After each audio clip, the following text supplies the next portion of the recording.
जय बद्री विशाल। मैं पूजा रावत अपने ब्लॉग में आपका हार्दिक स्वागत करती हूँ। उत्तराखंड और बद्रीनाथ धाम के छोटे से खूबसूरत गांव लंगासू से मैं हूँ शॉप में। शाम के 5:30 हो चुकी है। मैं दिखाती हूँ सबसे पहले शाम को 5:30 बजे यहाँ पे कितने सारे मच्छर आज हो रखे हैं, पता नहीं क्यों। और मैंने उनके लिए जला रखा है स्पेशल गोसा। मैंने जलाया गोसा, जल नहीं रहा था तो मैंने पन्नी और कागज जलाया, तब जाके इस पे आग लगाई। तो अभी काफ़ी मच्छर भाग गए हैं। इसको ओपला कहते हैं। तो अभी ना काफ़ी हद तक मच्छर गुल हो चुके हैं, क्योंकि मैंने उनकी धुनी लगाई है मच्छरों की। और परफ्यूम उनके लिए स्पेशल जो होता है गोसे, चाहे कितना कुछ भी कर लो, कितना धुआं भी लगा। अंडे की कैरेट भी जलाई, उससे भी मुझे लगता है कम भागते, पता नहीं क्यों। लेकिन जैसे गोसे जलाती हूँ मैं तो काफ़ी हो जाते, काफ़ी भाग जाते हैं। वो मैं रहती हूँ किराए के घर पे, तो मेरे को गोसे लेने मतलब बहुत टफ बात है, कहीं मिलते नहीं। लोग अब इतनी मेहनत करते हैं अपने लिए गोसे बनाते, तो मैं सच्ची बार बार उनसे मांगूंगी। लेकिन मेरे बगल में ना मकान मालिक दी जो है, उनकी देवरानी लोग हैं, उनकी गाय है। मकान मालिक दी की भी है, लेकिन ऊपर गांव में शायद उनके, तो वो दी उनकी देवरानी लोग के बगल पे ही हैं। तो वहाँ से मैं गोसे ले आती हूँ, क्योंकि उनके ना तबेले हैं। तबेले यानी कि गौशाला जिनको बोलते हैं। तो तबेला उसको बोलते हैं जो बहुत बड़ा होता है। उसमें काफ़ी सारी गाय बच्चियाँ एक साथ रख सकते हैं हम। भैंस रखते हैं, गाय बच्ची बहुत सारी होती है, मतलब 10 से ज़्यादा ही होंगे, लेकिन कम नहीं होंगे। और गौशाला तो हमारे यहाँ नॉर्मली है, 1-2 गाय मुश्किल से जो होती हैं हम लोगों के पास। अति ज़्यादा हो गई तो 3 या 4 ऐसे रखते हैं। लेकिन तबेला इतना बड़ा होता है कि विशाल, जहाँ से मतलब ये सोचो कि दूध सप्लाई होता है ना हर जगह के लिए, उसको बोला जाता है तबेला। और तबेला जिसका होगा तो वो तो बहुत ही खुशनसीब लोग होंगे और बहुत ही धनवान लोग होंगे कि इतने अभाग्य की बाप रे। तबेला अगर है किसी का तो बहुत बड़ी बात है। खासकर यहाँ तो हमारे पहाड़ में बहुत कम होता है। और एक तरफ से डेयरी मान के चलो कि जैसे डेयरी होती है ना, डेयरी में बहुत सारी गायें होती है, 10, 15, 20, 25, 30 और बड़ी बड़ी गायें होती हैं, वो तबेला हुआ। और हमारे यहाँ वही गौशाला छोटी छोटी, जिनमें 1, 2, 3, 4 गाय होती हैं, ज़्यादा नहीं होती है। छोटी बच्ची गाय या एक भैंस ऐसे करके। तो वहाँ से मैं गोसा लाई, वो मैंने जला रखा। तो काफ़ी राहत मुझे मिली है मच्छरों से, वरना उन्होंने मेरा ना सारा खून चूस दिया था। तो आज की व्लॉग बहुत ही खास है मेरे लिए, आप लोगों का पता नहीं, लेकिन मुझे लग रहा है कुछ लोगों के लिए तो बहुत ही खास होंगी। तो मैं बताती हूँ। आज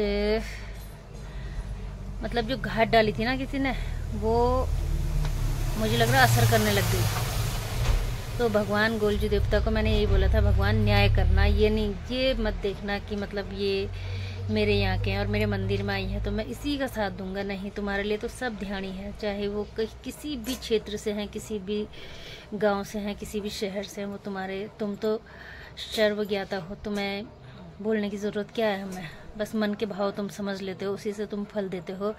तो भगवान जी ने किया भी वही है। तो पता, जो फेक आईडी थी ना, उनकी उल्टी गिनती अब शुरू हो चुकी है। 2 आईडी तो सामने आ चुकी है, एक दीपा और दूसरी मानसी। आज के लिए मुझे लग रहा है इतना काफ़ी होगा, दीपा और मानसी करके। नेक्स्ट ब्लॉग में बताएंगे उनके गांव का नाम भी और उनकी कास्ट भी, और वो किसी के क्या हैं, बहन हैं, चाची, बॉडी, ताई, सिस्टर, पिस्टर, जो भी होते हैं वो हैं, वो बताएंगे नेक्स्ट ब्लॉग में। और एक बात बोलूँ, जितनी चादर होती है ना, उतने ही पैर पसारने चाहिए इंसान को।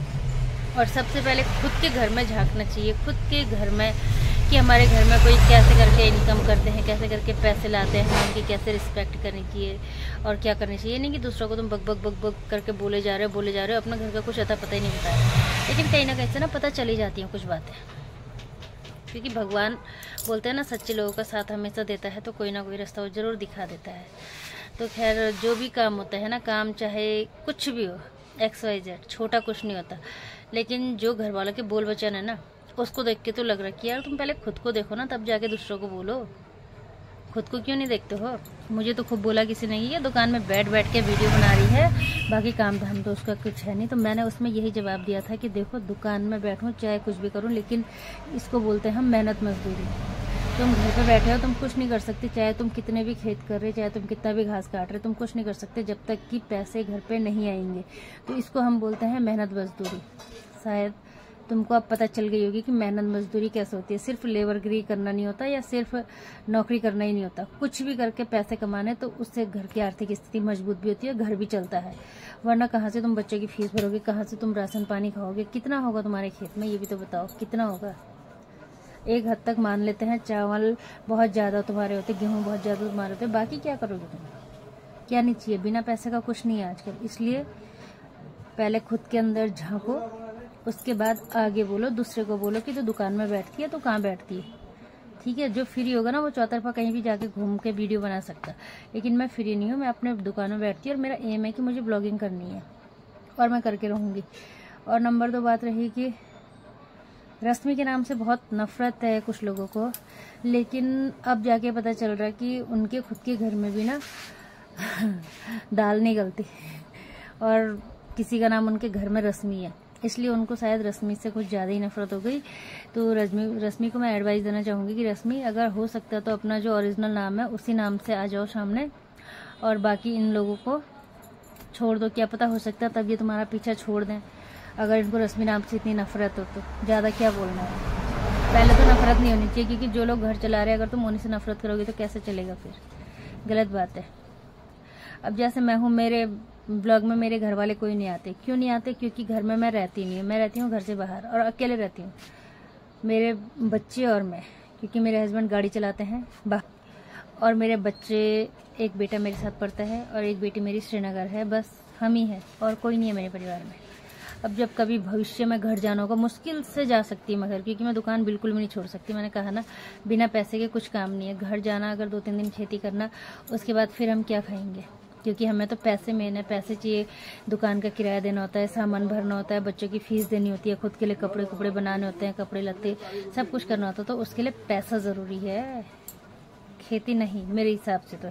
क्योंकि खेती ये है कि चलो बंजरें डालने तब जाके करी हुई है, लेकिन अब खेती में ना कुछ ज़्यादा है भी नहीं, पहले की तरह नाच-बाज नहीं होता जैसे पहले होता था।